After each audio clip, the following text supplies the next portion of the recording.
Welcome to the new channel. Today we are going to have a brief overview of Ferdinand de Saussure's Structuralist Linguistics. Now, Saussure is a figure who's obviously extremely important for linguistics itself. He's basically thought of as the beginning of modern linguistics, as opposed to the earlier studies of language like classical philology, traditional grammar, etc. But he's also very important for understanding a lot of 20th century philosophy, particularly, say, French post-structuralism, because a lot of what Jacques Derrida talks about with regard to language really goes back to the Saussurean ideas that we'll discuss in this video. So too with Jacques Lacan, and by extension then Slavoj Žižek and other psychoanalytic thinkers. A lot of that really has to be situated within the very peculiar view of language which Saussure put forth, and that's what we're going to talk about in this video. Now, if we take a look at the main themes of Saussurean linguistics, we'll start with maybe the best known of all of these, which is the arbitrariness of the signifier.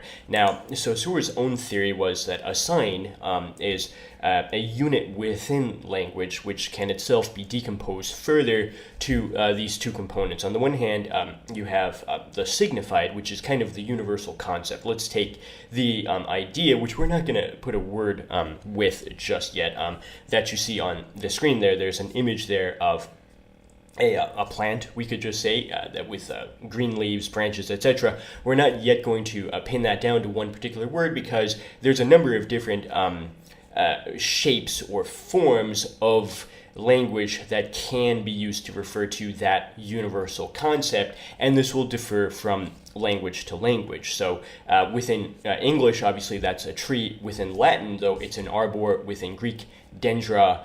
Within Babylonian Akkadian, isu. Within Malayalam and Tamil, it's a maram. And you can see that there is no logical reason why it should be any one of those forms.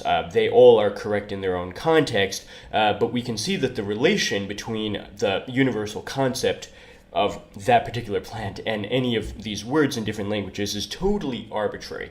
And therefore, the side that Saussure was taking in a very old debate between naturalism and conventionalism was really the side of conventionalism. In the ancient Greek era, for example, in Cratylus by Plato, the dialogue about language, there's a debate whether the words have the form that they do because they mirror something about the nature of the thing that they refer to, or whether it's just a matter of social convention that determines that that's the right word within a particular language. Well, Saussure was kind of radicalizing the conventionalist side by saying that the signifier is totally arbitrary. That's what makes languages different, but because the signified, the universal concept, is kind of transculturally intelligible, that's what makes translation possible. And of course, the sign, once again, is just the composite of both of these things. Now, the next big idea for Saussure is that we are supposed to take a structuralist approach to the study of language. What this means, basically, is that language in and of itself is a purely abstract system of differences. And we really want to emphasize that difference part because we might intuitively think that the units of language are positively understood for what they are in and of themselves. But if you scratch the surface, you'll realize that that's not really how language works.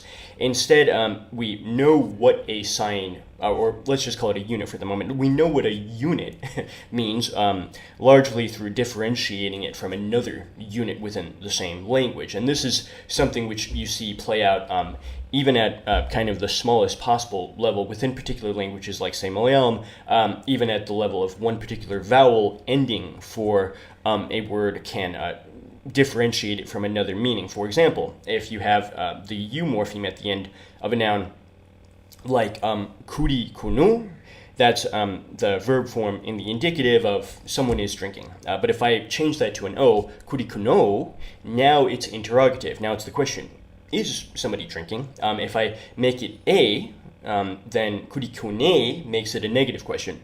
Isn't he drinking?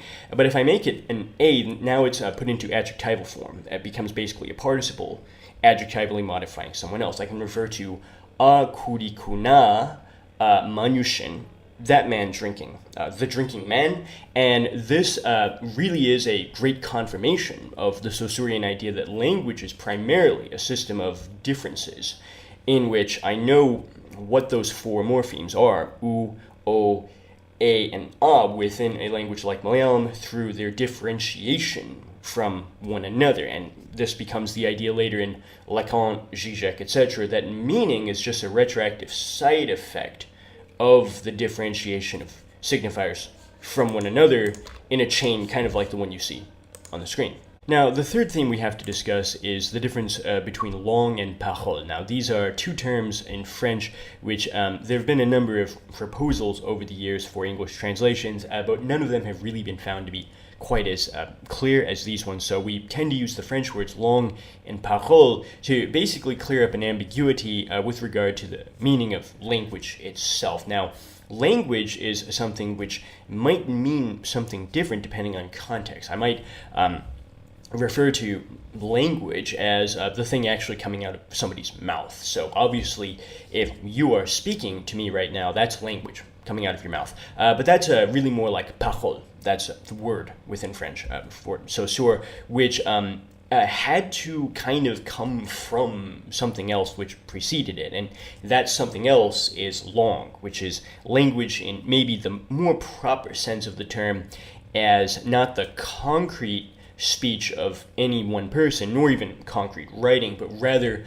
a purely abstract system of, say, grammatical rules or vocabulary words and things like that, which would continue to be valid even if, hypothetically, there were no people using it to produce parole. You can look at concrete examples of that with languages that died for a very, very long time before being rediscovered thousands of years later, like Sumerian, for example, was effectively dead for 2,000 years. The last known inscription was about 100 BC, long after it had ceased to be a spoken language learned natively by anybody. At that point, it was only used for religious purposes. Well, the last inscription known was about 100 BC, and then it was kind of rediscovered and then deciphered by archaeologists in the 19th century. So for 2,000 years, there was no Sumerian parole, and yet it still continued to exist as long because the system of, say, grammatical rules unique to that language.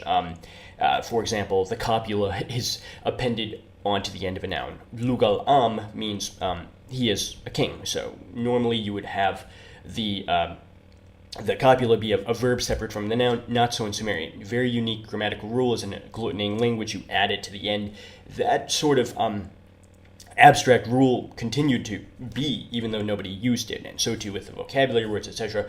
So langue has a priority over parole because, as structuralists, we find that the purely abstract system comes first, and then people's use of it comes second. Now, interestingly, Saussure favored speech over writing, but this was largely in contrast with the tendency of classical philologists and traditional grammarians before him. There was an idea for a very long time, dating back to, say, the Library of Alexandria in ancient Egypt, that the pure version of a language like, say, Greek or Latin was to be found not in the vulgar form of, say, Latin that people were actually speaking on the streets of the Roman Empire, but rather in not just any writings, but specifically classical poetry. And this fed into the idea that the job of the grammar was to be prescriptive rather than descriptive. Grammar is supposed to show how people should speak rather than document how they actually do speak. Well, Saussure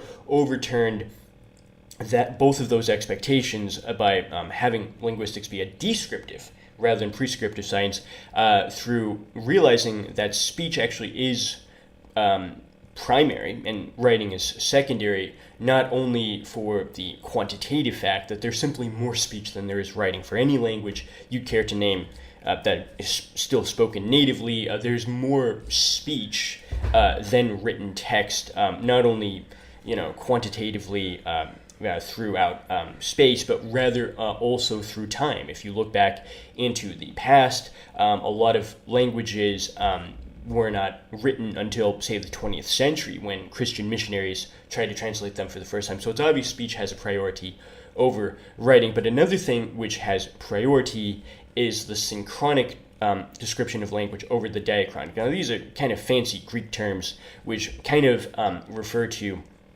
the question of whether we are viewing language as a process that has unfolded in various stages over historical time, or whether we are simply viewing language in its current configuration at a particular moment in time. Now, that's probably best explained through using a chessboard as a metaphor. You could, of course, take a game of chess and restore the series of moves, the sequence of things that happened that led to the chessboard having its current configuration. And certainly that's appropriate in certain contexts, but it's not useful, or it's not necessary, I should say, to be able to play the game at that particular moment. And so too within language, there are some people who have a very good diachronic understanding of language. That is Greek for through time.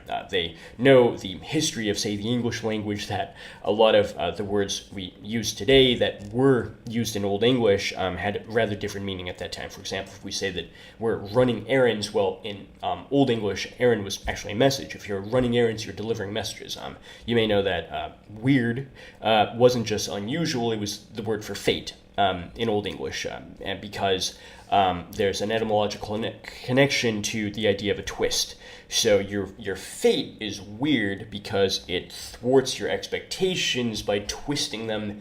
The opposite of what you thought would happen does happen in, say, Greek tragedy. So there are some people who know that sort of etymology, but it's not necessary to be able to speak modern English in its current configuration. And in fact, the vast majority of people who do speak modern English are able to do so perfectly competently with no knowledge of the the diachronic facts of its history, because all you really need to know is the synchronic configuration it has at this moment. Another thing which Saussure contrasted was the paradigmatic and the syntagmatic.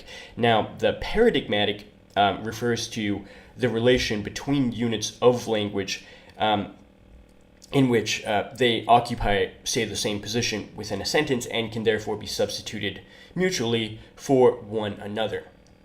An example of this is the personal pronouns. If I have a sentence where the subject comes at the beginning before the verb, I can substitute the pronouns for one another within that same position, because we could say they belong to the same part of speech, although Saussure himself wouldn't have put it that way. That's how we can at least think of it. So if I have the example here, blank walked to school, well, I could say I walked to school, you walked to school, he walked to school, they walked to school, etc. They have a paradigmatic relation to each other. On the contrary, the elements within that string have a syntagmatic relation to one another. The first position of the subject of the sentence precedes the verb because subject and verb are in a syntagmatic relation with one another. And we can use this to sometimes deduce what part of speech a word is being used as within English, which has so few inflections. Sometimes we can only tell through syntagmatic means that, for example, a word referring to an action is actually being used as a noun. For example, if there's a syntagmatic relation between that word referring to an action and a definite article before it, then we can conclude on those grounds that it's actually being used as a noun. Consider the following example. The drumming at night kept me awake. So drumming is something which seems to refer to an action, but here it's actually being used as a noun. And we know that because it's preceded syntagmatically by the definite article thus. So Saussure argued that paradigmatic and syntagmatic relations show how the units of language relate to one another as a system of differences, even in the absence of any human thinker consciously willing any of this into existence. The system kind of functions on its own, which is why a dead language will still have the same paradigmatic and syntagmatic relations working in the background, even if nobody is actually turning that long into parole. So this is the overview of Saussure's theory of structuralist linguistics. Thank you for watching. I look forward to more videos.